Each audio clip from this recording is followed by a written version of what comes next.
जय हिंद दोस्तों, स्वागत है आप सभी का आपके अपने YouTube चैनल जैकपुर पे। तो आज के इस वीडियो में हम लोग क्लास 11 के इकोनॉमिक्स का लाइव टेस्ट का सेट 2 करने वाले हैं। इसके पहले हम लोगों ने कल सेट 1 का टेस्ट दिया था।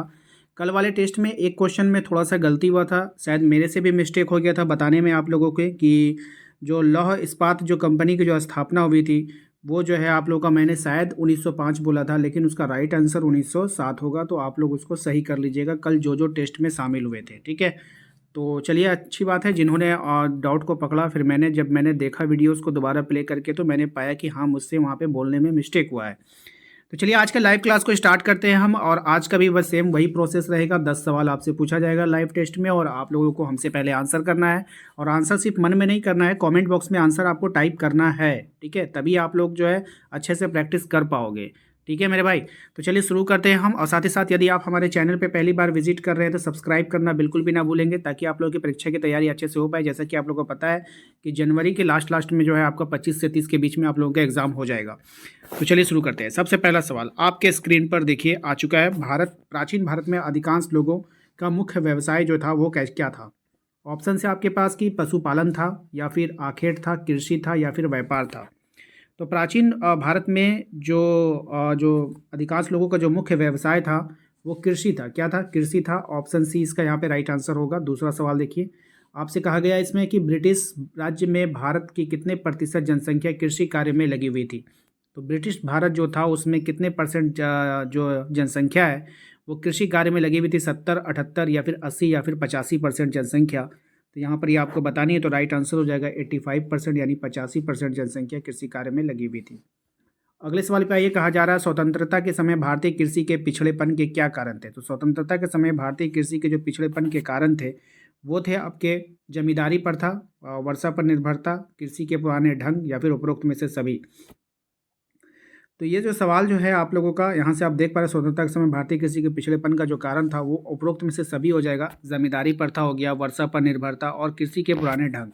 तो उपरोक्त में से सभी, ऑप्शन डी इसका यहाँ पे राइट आंसर होगा। क्वेश्चन नंबर आते हैं हम लोग 4 पे। ये क्वेश्चन कल भी था और आज भी है, और इसमें जो है मैं आप लोगों को बताता चलूँ कि ये जो है थोड़ा सा यहाँ पे मिस्टेक है। मैंने आप लोगों को बताया था कि यहाँ पे भारत में प्रथम रेलगाड़ी कब चली थी। सारे डेट जो है यहाँ पे गलत आपको दिए गए हैं, ठीक है। तो आप लोग 16 अप्रैल, आप लोगों को पता है कि यहाँ पे जो रेल चली थी 16 अप्रैल 1853 में चली थी। तो ये आप लोग डेट आप लोग अच्छे से ध्यान में रखिएगा, ठीक है। चलिए अगले सवाल पे आते हैं।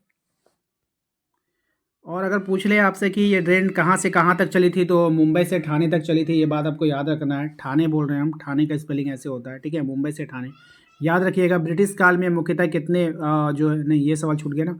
क्वेश्चन नंबर 5, वर्तमान समय में भारत में जीवन प्रत्याशा कितनी है। तो वर्तमान समय में भारत में जो जीवन प्रत्याशा है वो कितनी है आपको बतानी है। तो इसका जो राइट आंसर हो जाएगा, बताइए कितना होगा।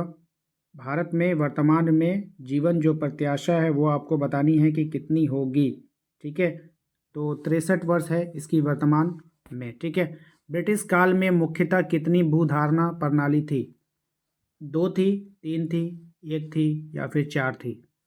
तो ब्रिटिश काल में कितनी जो थी वो आपको बतानी है। तो ब्रिटिश काल में बताइए।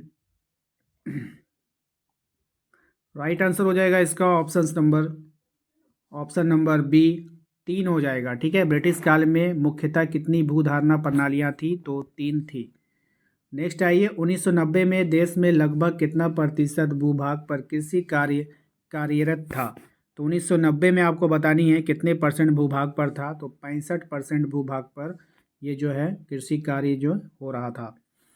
क्वेश्चन नंबर आते हैं 8 पे। कहा जा रहा है 1990 से 1991 में औद्योगिक क्षेत्र का सरल घरेलू उत्पाद में योगदान कितना था।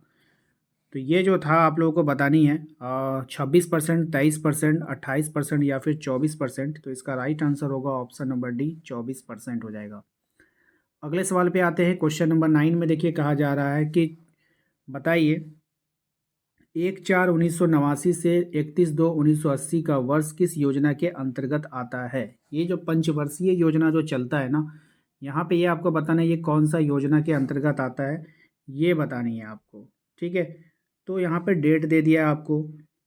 प्रथम पंचवर्षीय योजना हो जाएगा, या फिर योजना का अवकाश काल होगा, या फिर द्वितीय पंचवर्षीय योजना होगा, या पांचवी पंचवर्षीय योजना। तो यहाँ अगर आप देखोगे तो 1989 से 1980, ठीक है।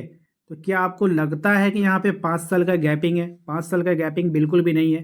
तो ये पंचवर्षीय योजना में तो आएगा ही नहीं। ठीक है, इसमें भी नहीं आएगा, इसमें भी नहीं आएगा, इसमें भी नहीं आएगा। बचा कौन? Option B. ये योजना के अवकाश काल है, यानी कि इसमें कोई भी योजना लागू नहीं किया जाएगा। ये अवकाश मनाया गया, यानी छुट्टी मनाया गया, इसमें कोई भी नया योजना नहीं लाया गया। बात समझ में आई? सिंपल सी बात है, आप पंचवर्षीय योजना ला रहे हो तो वो 5-5 साल के गैप पे चलेगा ना। प्रथम 5, मान लीजिए कोई योजना पंचवर्षीय योजना है, 1960 में आया है, तो दूसरा पंचवर्षीय योजना आपका 1966 में आएगा ना, 5 साल के बाद आएगा ना।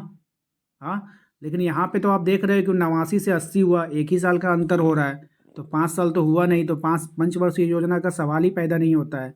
तो बचा कौन? ऑप्शन बी, योजना का अवकाश काल।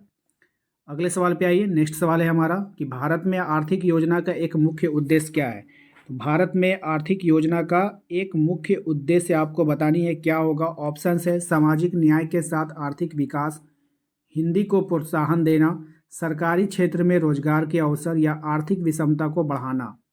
तो भारत में आर्थिक आयोजन का एक प्रमुख उद्देश्य, ठीक है, योजना नहीं था, आयोजन था। भारत में आर्थिक आयोजन का एक प्रमुख उद्देश्य था सामाजिक न्याय के साथ आर्थिक विकास। ऑप्शन ए इसका राइट आंसर हो जाएगा।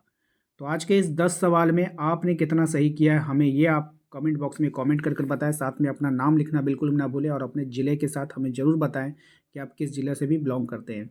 मिलते हैं हम लोग नेक्स्ट अगले वीडियो में। Thank you.